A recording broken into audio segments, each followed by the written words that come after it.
Hello and welcome on 360 Sports on Trust TV. I'm wishing you a happy new year. 2022 is here. We just have to work together as a team to give you those best moments in the world of sport for the year. I am Adeniyi Ajisafe.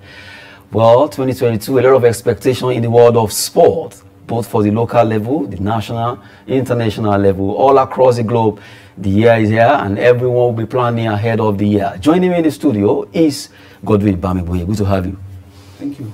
My pleasure. Okay, looking at, yes, and same to you. Thank you very much. A lot of expectations in year 2022. Year 2021 is now out, and a lot of, we looked at all the, we reviewed it.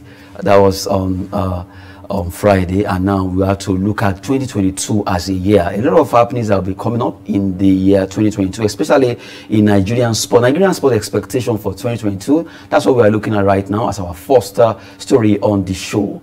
A lot of expectation in Nigerian sport. We'll be looking at the National Sports Festival will be coming up in Delta State. National Youth Games will be coming up also. That should be in Kano State. A lot of events will be coming up in Nigeria. All the other sports, weightlifting, handball, volleyball, football, a lot of activities. Nigeria expectation for 2022 in the world of sport. Can you just guide us a bit? Yeah, I think Nigerians will be expecting an improvement on what was achieved in 2021. And I want to believe that those that are saddled with the responsibility of managing our various games will be on top of their games and ensure that the record we had in 2021 are improved upon. I want to believe that. That is what Nigerians will be expecting, nothing short of that. The number one there is the government. That means Sunday that it comes into it again. The Minister of Sports, Youth Development. The funding for sports has to be, available, and then released at the right time. And we need to put our infrastructure in place. We're happy that Moshood Abiola Stadium has been back. Yes. And I want to expect that, I want to believe that other, facilities that are in bad shape all over the country will be, will be featured in the 2022 budget. If we cannot do all that, let's start somewhere. Let's target some of I expect the National Stadium to be also come back the way Moshood Abiola Stadium came back. The one in Lagos? Yes. So I expect also the state governments to do their best. We have Commissioner for Sports at the state level. Even at the local government level, we have sports departments or units. They have sports officers there. If everyone involved in every strata of the sports management are doing their best, I want to assure you that we will record the best results. The problem is that we prepare for competitions. We don't develop our athletes. We need to have a plan of action. Short term, medium term, long term. Having the plan is another thing, and carefully implementing them is another thing. Nigeria, we have good plans, but implementation is always our problem. So if we take it upon ourselves to ensure that the plans we have made, especially for 2022, are well implemented, I want to assure you that the sky will be the stepping stone for Nigeria in sports globally. Well, you just heard that if we implement all our plans well in Nigeria, sky will be the limit of Nigerian sports expectation in 2022. Well, we just have to look at that area of infrastructure that you mentioned. A lot of, when we are preparing for competition, you look at what do we have on ground for athletes to train with, all the kits, all everything that they need to train with, especially the logistics of taking care of all these athletes.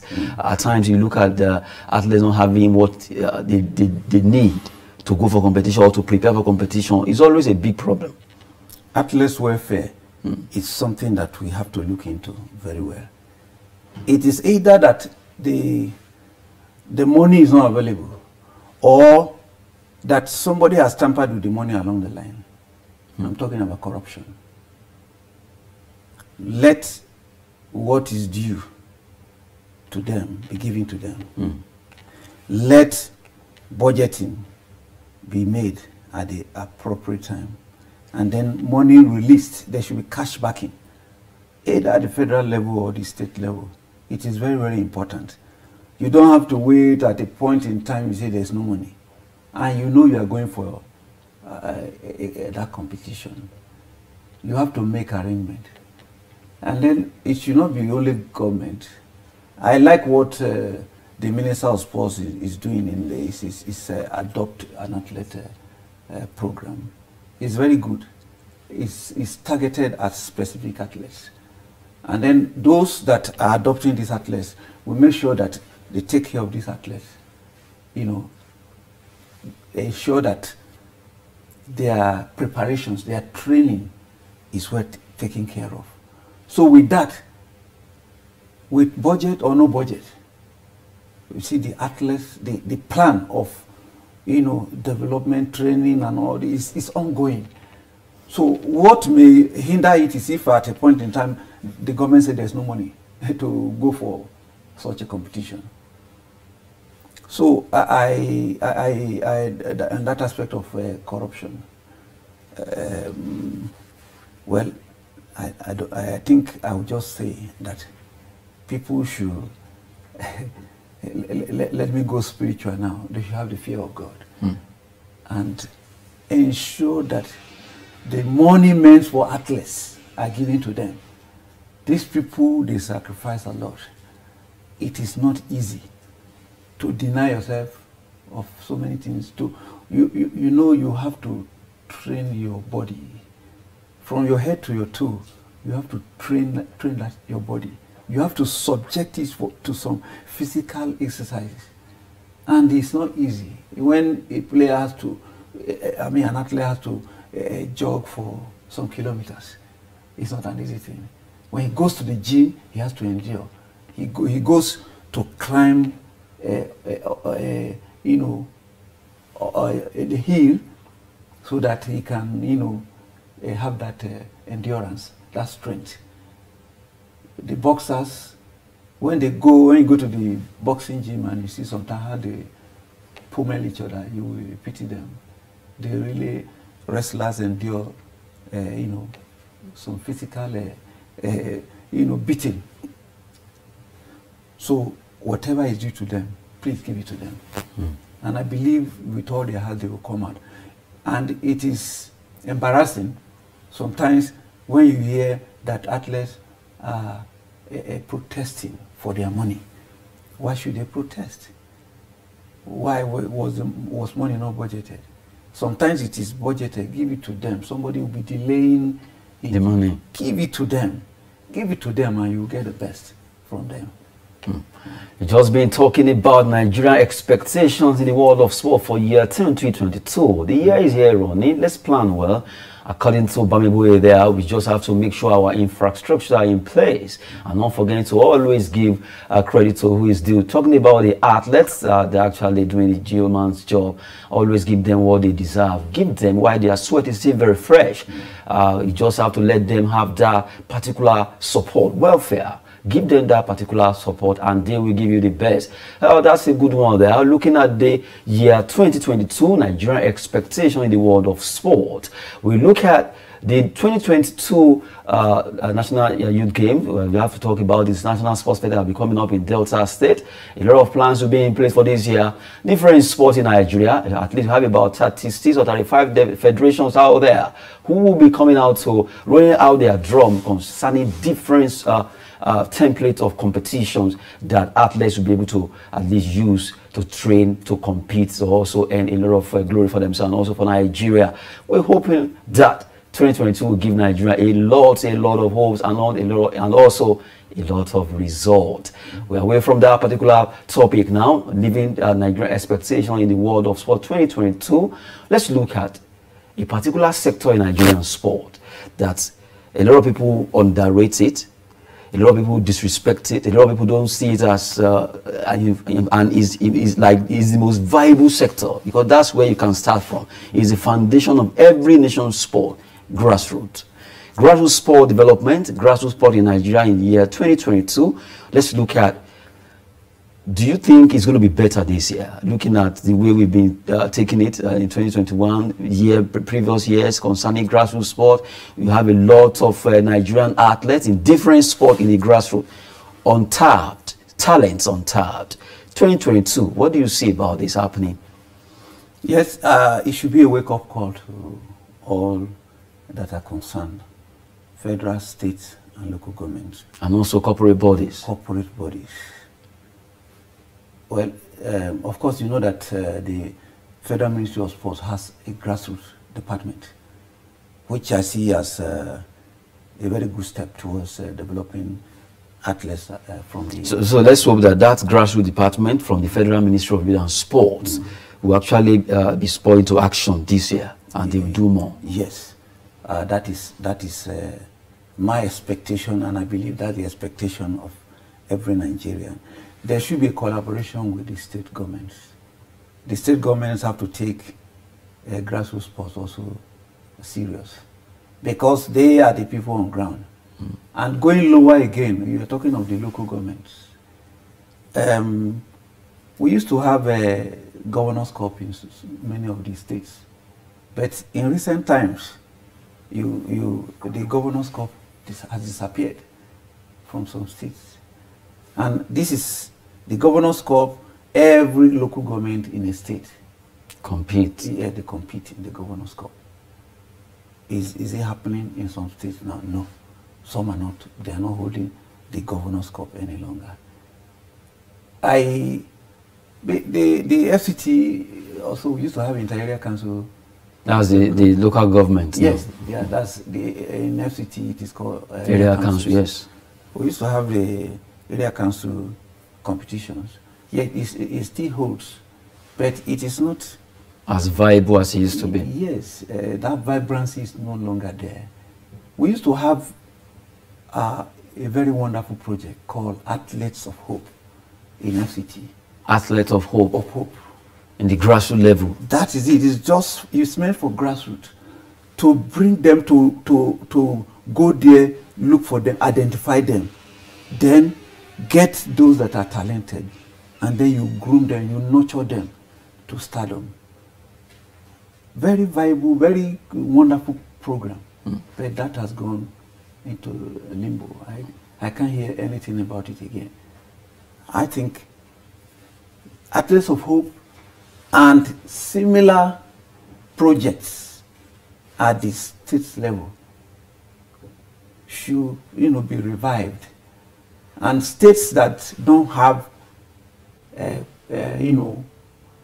laudable programs like that should endeavor to initiate one, so that athletes will be discovered at different levels. I want to believe that Taraba State will leverage on the Mambila Plateau with the rolling hills, beautiful scenery, beautiful environment with temperate weather, to get long distance athletes. That's marathon. Marathon, 1,500 meters, 3,000, and so on and so forth. Anything long distance. If that is their area of strength, and they work on that, they can go and sweep all the medals at the National Sports Festival in the long distance event. Just as I would expect those in the riverine areas, not only the people at the coastal area, the River Niger, Benue, Niger State, yes, Kogi State, to take into swimming, canoeing. Yes, coastal area.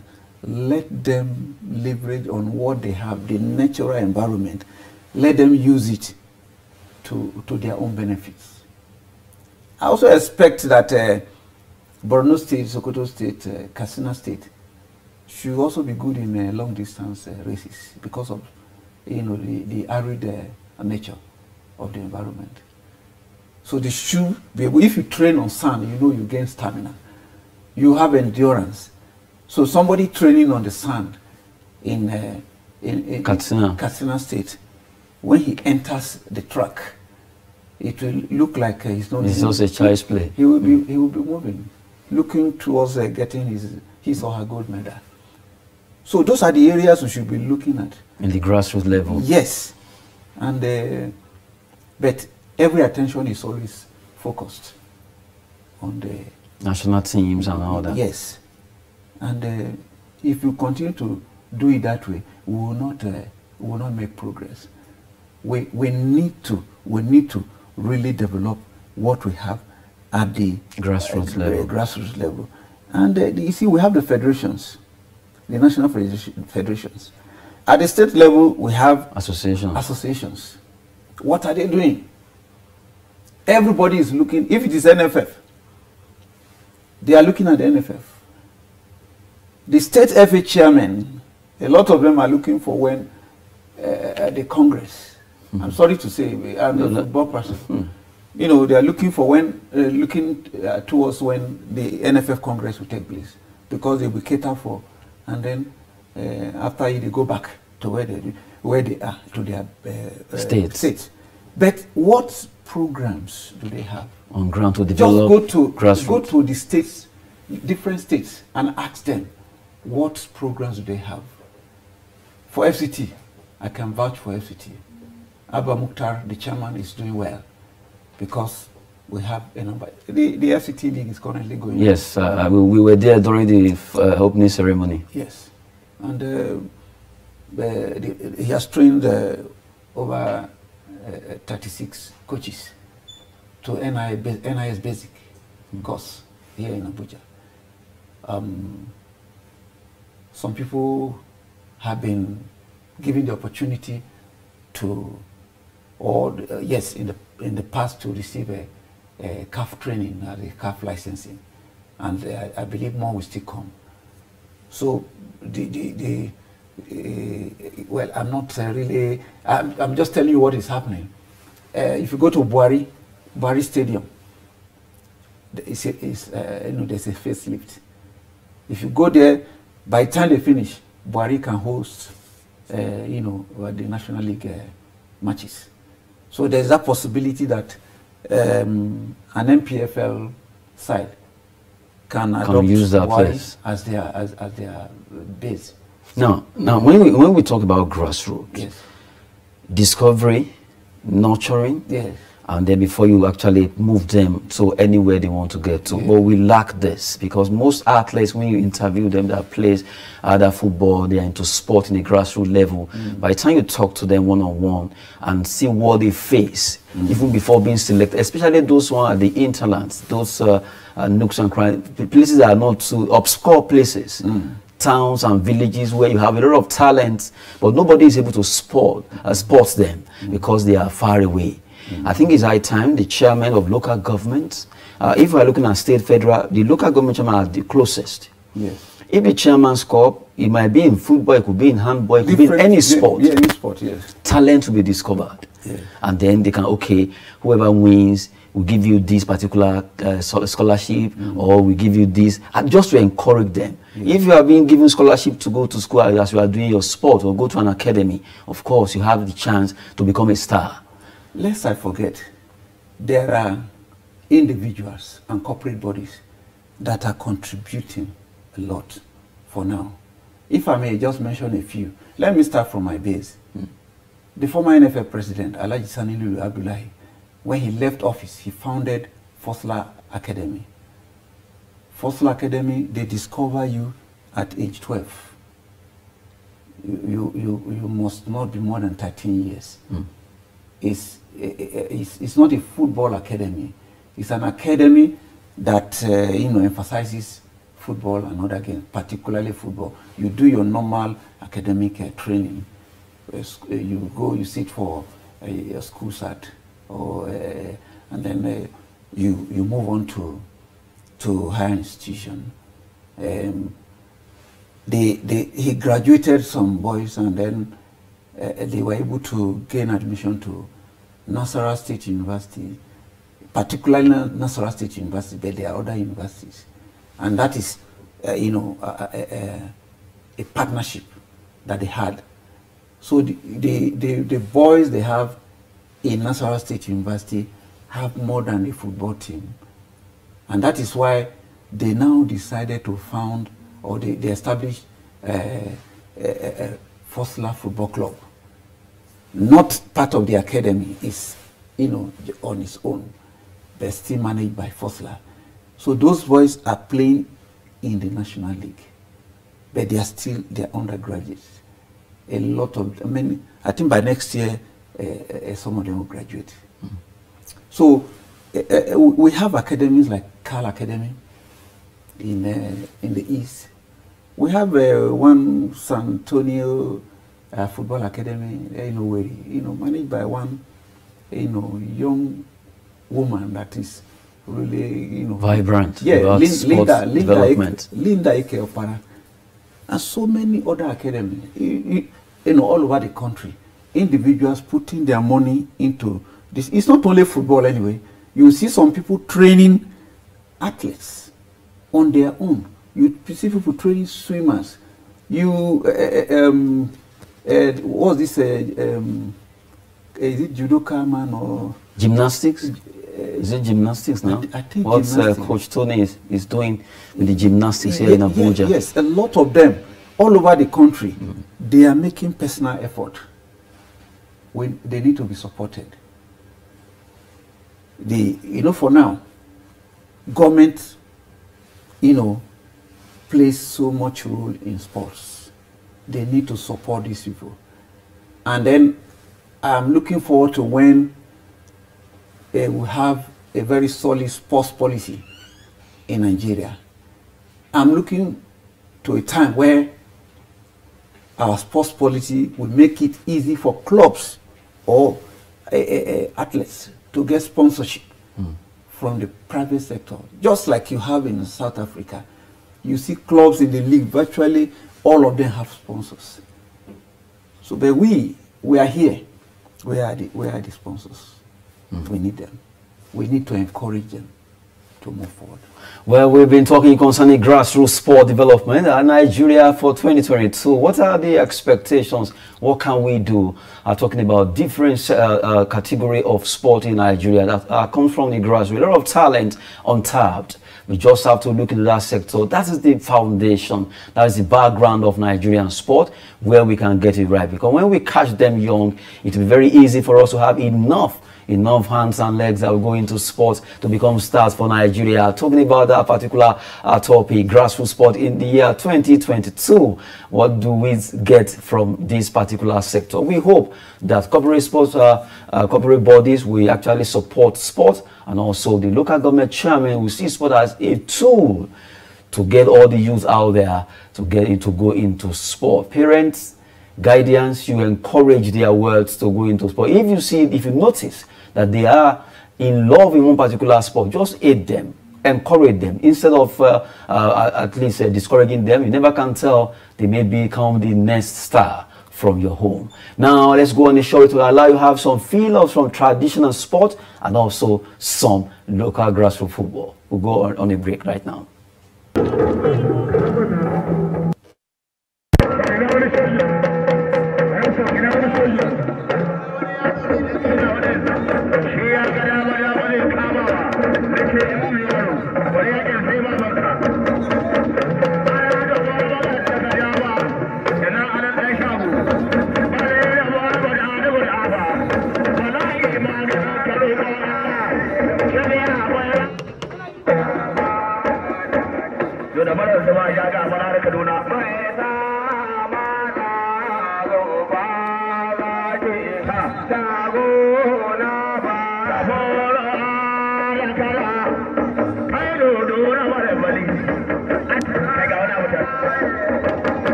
My name is Ernest Enya. I'm the coach of Galadima Football Club Abuja. I told my boys, I said every team that qualifies for this round is good to win. So we know if we want to be the best, we should be able to compete against the best. I know my target now is for the next match. Once we win the next match, at least we know we'll be good to go. The feeling is great. Having put in so much hard work into it, preparing every day, every time, putting every hour. I think at the end of the whole day, we can say yes, the effort really paid off. If we can get a bit of sponsorship, we'll have corporate bodies who can put in their corporate social responsibilities, money into grassroots football. I think sponsorship, insurance, I think that will be fine for a start because the grassroots footballers are really suffering. We don't have many support in Nigeria League, so we need more support. So that's why I think if I play in a European club, at least it will be much better for me. We, the team, Galadima, we just believe that if we just come, we see the opponent, we'll just get 3 points because I strongly believe in my team. So we don't really afraid of anything in Abuja here. Football has been my passion from small. I just love it for the passion. So then I watch the likes of Kanu Wanko and their JJ, so it inspired me to put in my best.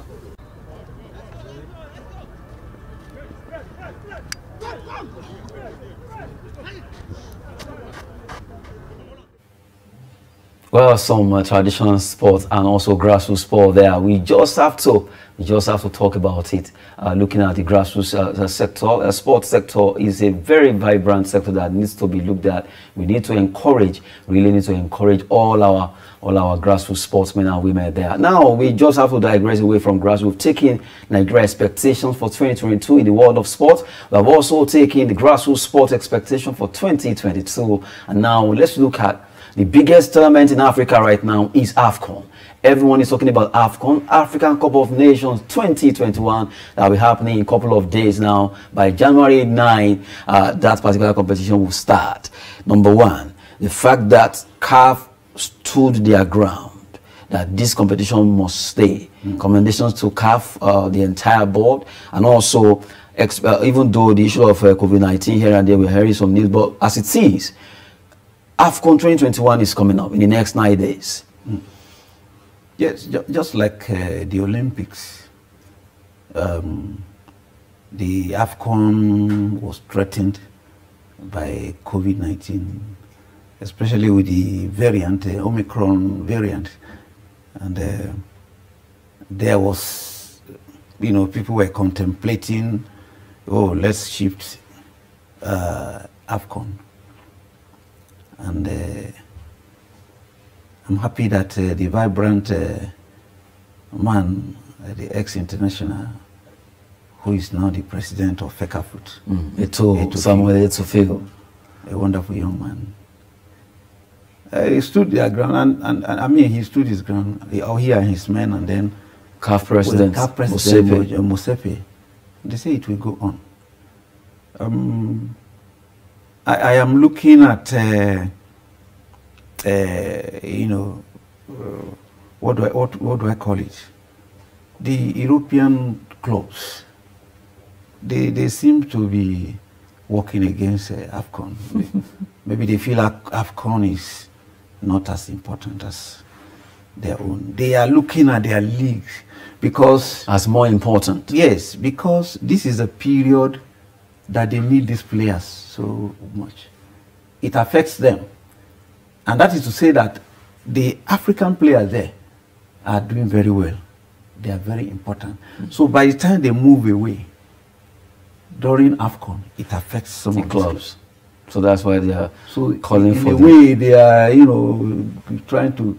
Well, I'm not surprised that Emmanuel Dennis was allowed to come. Yes, maybe that I think he was the person that tested, you know, positive. No, that's Osimhen. Osimhen, thank you, Osimhen.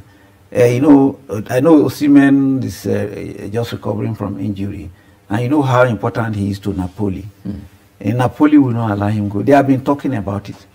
So if it is possible, they can look for any reason to stop him from coming. So I'm not surprised about it. But the good thing is that AFCON is coming up. AFCON is going to hold. Maybe this will be an opportunity for some unknown players to be known. You know, players who might have been sitting on the bench, say, no, let him, this other player is better.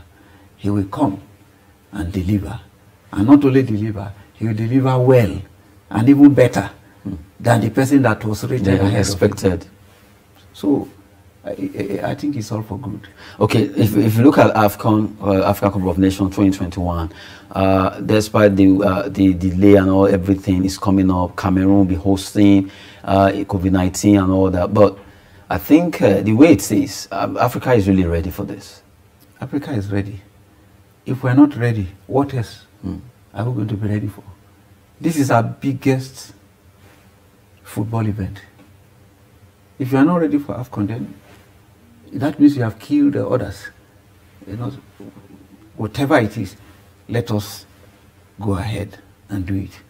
And even if you look at the record of COVID in Africa compared to other parts of the world, I think you can say that Africa should go ahead.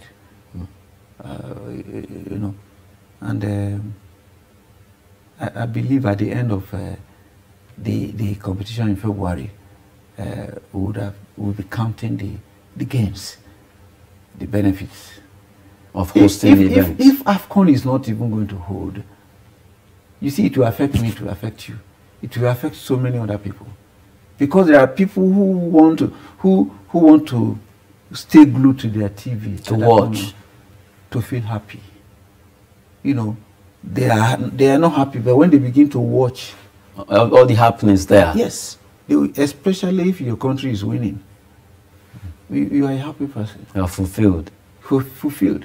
What about those in business? That means the business will not go on. The hoteliers. Some people have invested something. You want them to lose what they have invested? No. Let us manage COVID. Whatever they say we should do, preventive measures, wearing a face mask, getting tested before you are allowed to play. Social distancing. Practice everything practicable.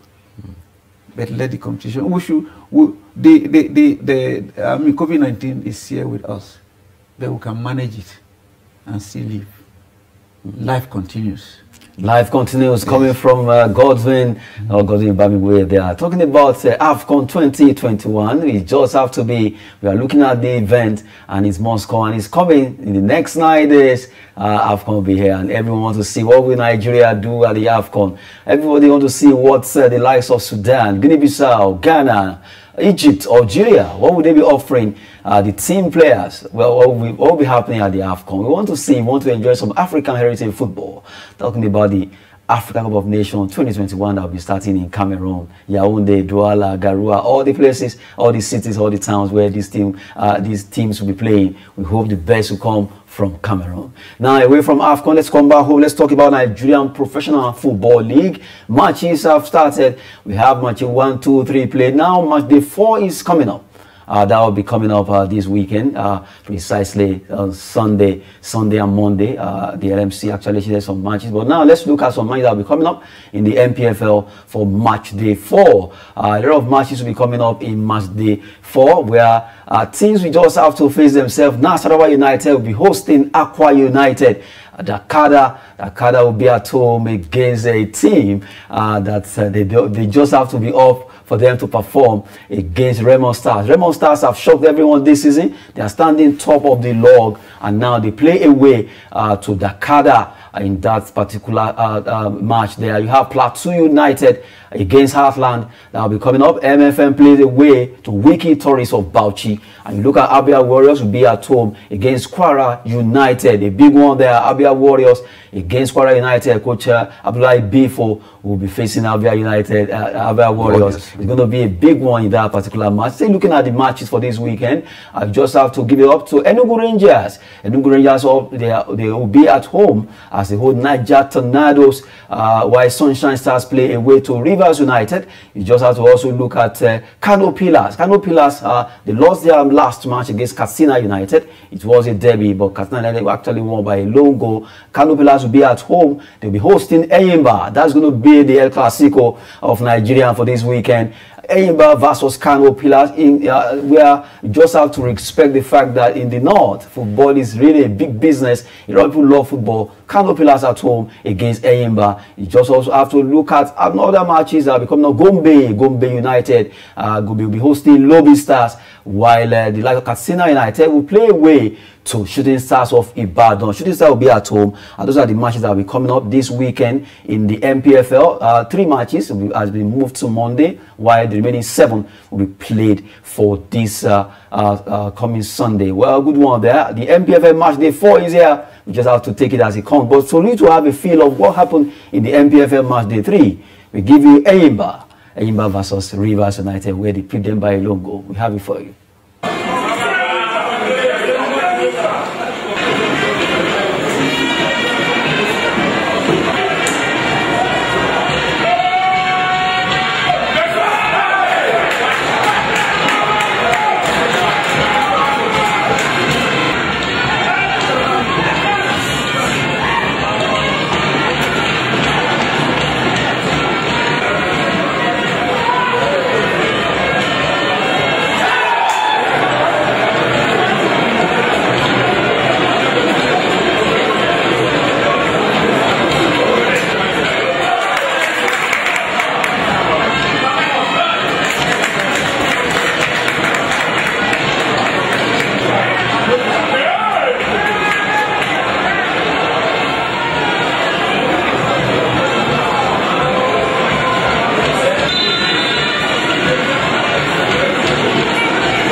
Well, you just have Eyimba versus Rivers United there. Good one for Rivers United. They came, they saw, and they conquered by a long goal. That's what Eyimba did to Rangers.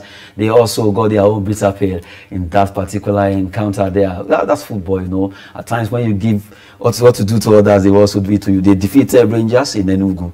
Then Rivers United also came and gave them another 1-0 in their own match in the MPFL. Yeah. Well, that is football for you. Mm. And I think Eyimba, they have a way of coming back every season.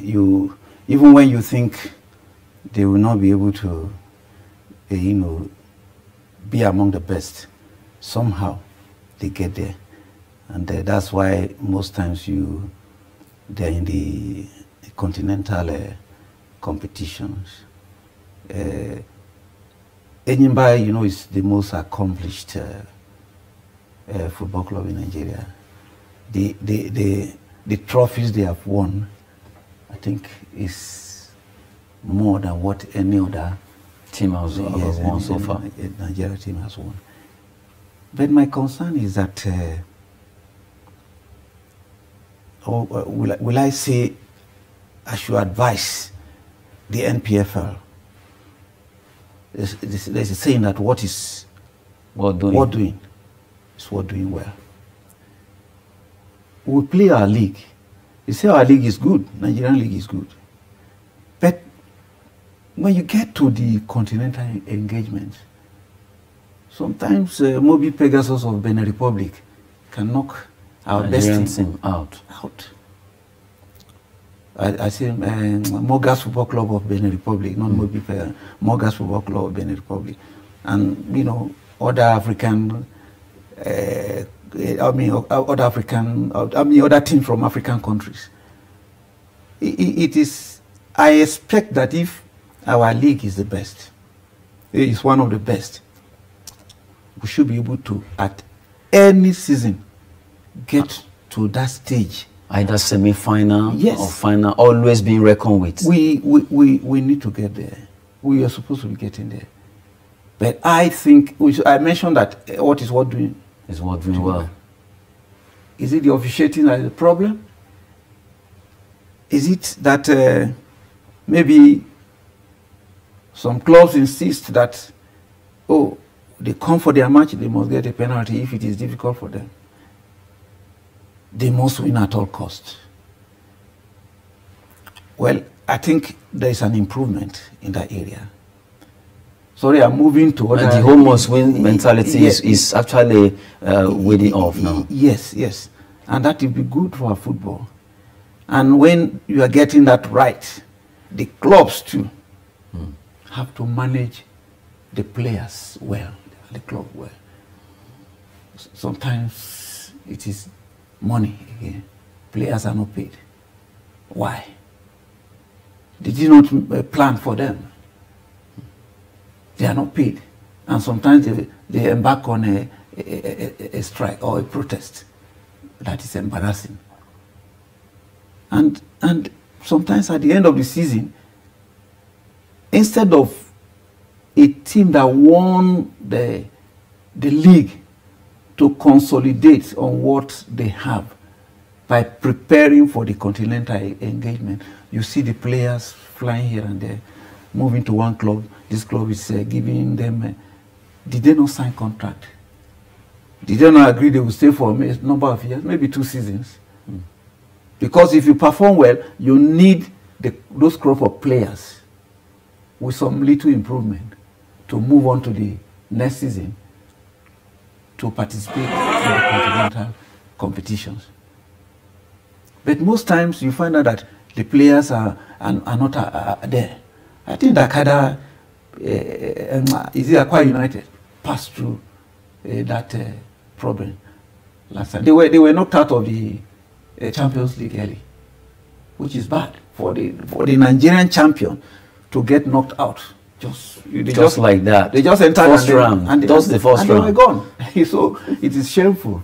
So the managers should also they should do their homework and ensure that no player moves until when they have rendered the service they engaged them for. I believe that if they have made a good the current governor, he has the capacity and the love for football to take them to any level, and possibly eyeing the Champions League, CAF Champions League and CAF Confederation League, so at least.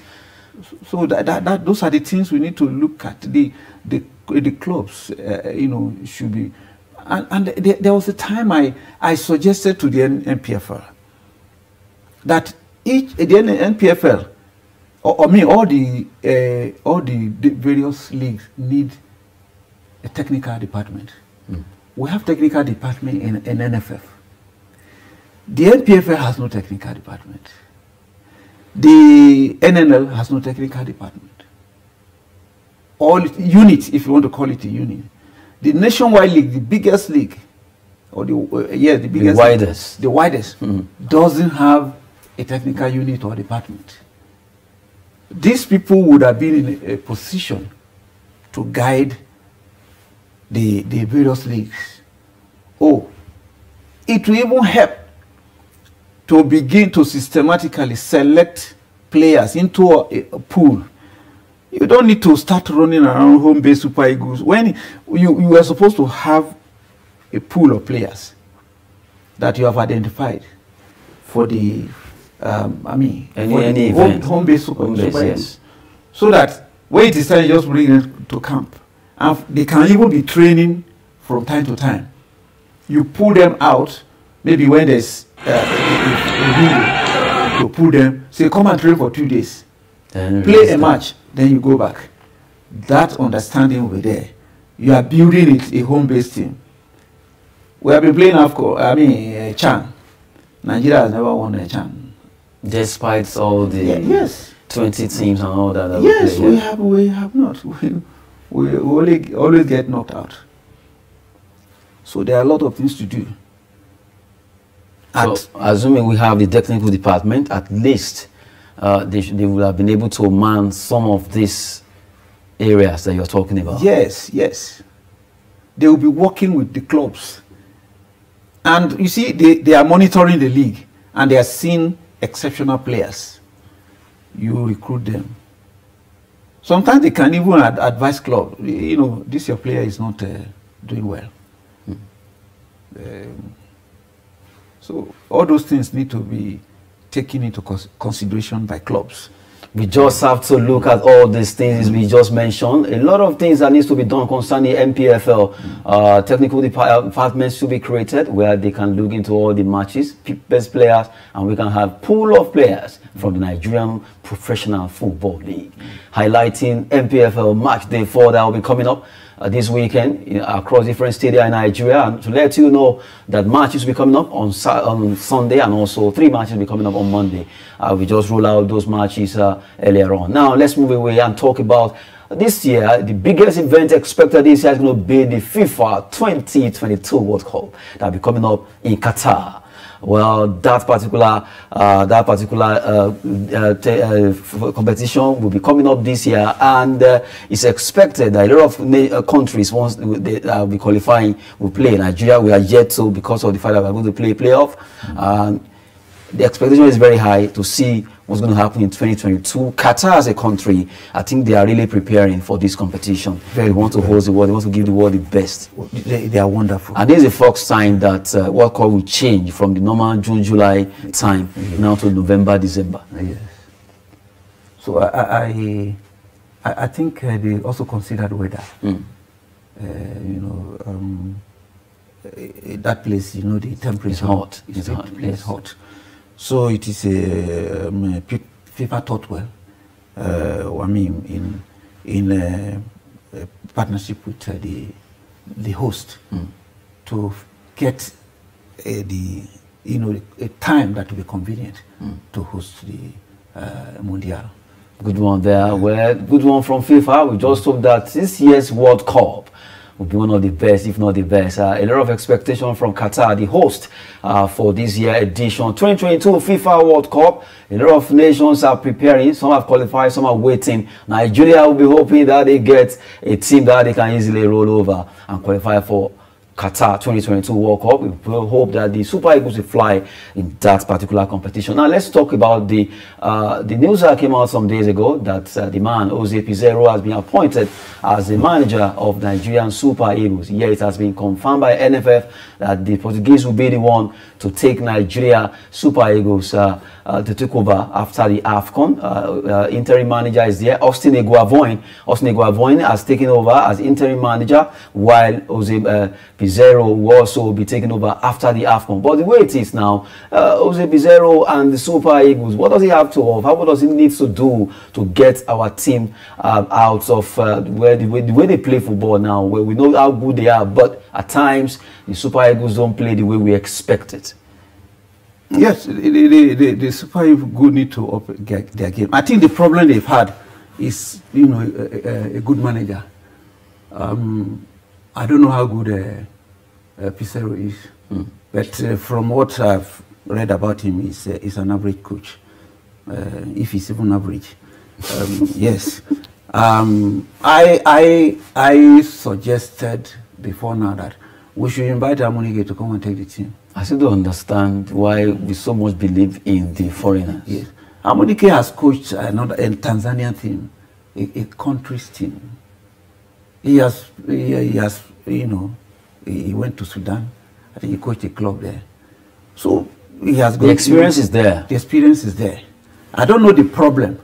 Maybe if he had problem, they could sort that out and then tell Amunike, you should know don't go beyond your boundaries. But you know, if he's technically sound and good to take the Super Eagles to the highest level, why not? And the Guavon has been asked to come and take care of the team. I'm not underrating Guavon, but Guavon as technical director, they should have left him to coordinate all the technical, you know, matters, activities in the Nigeria Football Federation. Bring Amunike in and let them work together. Let them work together. Well, I'm not doubting. I think being an ex-international, he should, and a coach, he should know the problem that the Super Eagles have with the quality of, I mean, the caliber of players in the team playing in the big leagues. They should be managed well to get the result. To let you know that just as we speak right now, there is actually an adjustment in the list of Super Eagles match players that will be coming for the World Cup, Nations Cup, because of the fact that Leon Balogun is injured. Victor Osimhen has tested positive for COVID-19, and also some players like Shehu Abdullahi also got injured. They won't be coming. The likes of Tyrone Ebuehi, let's have the adjusted list there. Tyrone Ebuehi right now has taken over. He won't be coming. Henry Onyekuru will also be coming up. Henry Onyekuru will be coming to be at the AFCON. Not forgetting Peter Olayenka has been called up. Peter Olayenka, Henry Onyekuru, and also all the other players have been called up to take over the other players that will not be coming for this competition. Well, good one. At least Tyrone Ebuehi will be there. We also have Peter Olayenka will be there. Not forgetting all the other players that have been called. Well, the way it is right now, the Eagles camp has been open, and for the first time, they had their training season session on Friday, and we just have to let you see what happened. What Augustine Eguavoen said during the training session. With Coach Augustine Eguavoen, interim coach of the Super Eagles. Coach, training session done, dusted, 6 players in camp. How's it been? Well, I think is we've had 2 sections, one this morning, one this afternoon, and the 6 boys in camp have responded well. Still waiting a whole lot of them too, but we're always in constant touch with them, the communication, and we're expecting, well, they are not just staying because they don't want to be here, because they have an obligation, they have a commitment, they have to play the last league games before they come by, so everything is going well so far. Finally, 28-man list, you made some changes. What led to the changes? Osimhen replaced by Onyekuru. Yes, Osimhen, it's a pity that it's not going to be in AFCON, but he told me he will be in AFCON in spirit. Practically pleaded, and I can see reasons. You know, we tried for like hours. We spoke about it. His health first. That's my concern. That's everyone's concern. But the fact that exactly what he knows how to do best, scoring goals, hustling people. But when he spoke with me yesterday, you could see that he was disappointed. And he said to me, "Coach, I love to, but you have to understand for the fact that I'm not okay. I don't want to go to AFCON not giving 100%, and that would not be good." You know, I said, okay, why not? We'll let it be. I gave him a few hours, called him back again, same story. You can understand. He said, even at that, if he has to do some evaluation in the surgery, I think on the 4th or 5th, before they now even give a final nod. And with that sort of injury, you have to consider the young man's health as well. So it was a tough one. We spoke on 3 or 4 different occasions before finally, at midnight, I said, okay, you know what? Let it be. And there's always a tomorrow. It's health first. And then... Yes, Onyekuru came in also. Olayenka has to come in. Dennis He said he tried his best. I know he really tried his best. According to him, we exchanged some text messages. Well, that's Austin Eguavoen there, the interim manager of Nigerian Super Eagles. He was actually talking about the team, the adjustment in the team of Osimhen, Onyekuru coming in for Osimhen and all the other players, Tyrone Ebuehi, and not forgetting the likes of other players that have been called upon. Now, well, the good thing is that Peter Alayinka is there, Tyrone Ebuehi is there. Before we just wrap the show up, the Super Eagles decided their first training. It was held yesterday, and now the coach, Austin Eguavoen, we're not really too happy because of the fact that he has some players. But the way it is, we hope that the Nigerian Super Eagles will actually perform well at the AFCON. Briefly. Yeah, they should. He has been given a job. Let him handle the job. He's a professional. He should look for how to solve the problem that is on ground. That is what a professional does. You don't run away from responsibility. I'm not saying he's running away. Let him manage the crop of players. The Nigerians have players.